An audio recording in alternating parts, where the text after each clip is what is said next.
Shalom shalom, gitondo cyiza. Ndifuza ko tuganira ijambo ry'Imana riri mu Itangiriro ibice 2:7. Uwiteka Imana irema umuntu mu mukungugu wo hasi, muhumekera mu mazuru umwuka w'ubugingo, umuntu ahinduka ubugingo buzima.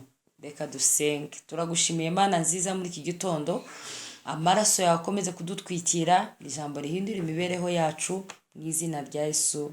Amen. Nshuti zanjye, muri iki gitondo ndifuza yuko kukugezaho ijambo riri ku mutima wanjye. Bibiliya irabangwa Imana yaremye umuntu mu gitaka. Imana irema umuntu mu gitaka, umukungugu. Hanyuma Imana imaze kurema umuntu mu mukungugu wo hasi, Bibiliya iravuga ngo uwo muntu yari afite ikintu abura.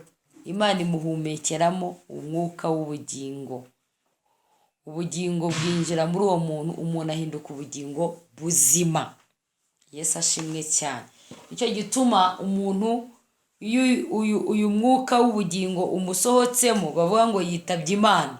Bivuga mu yandi magambo ntaba hari, aba yapfuye.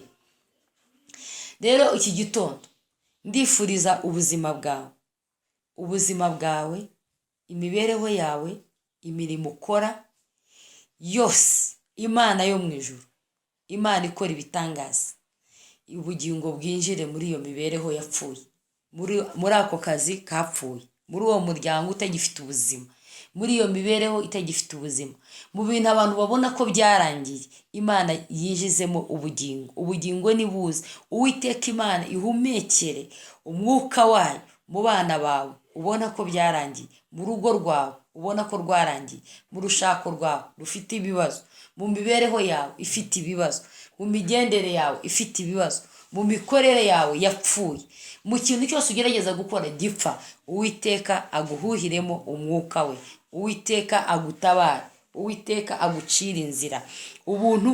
Ubugingo nibuze mu mibereho yawe, mu mikorere yawe, mu misengere yawe, mu muhamagaro wawe. Imana ikwiyereke muri iki gitondo.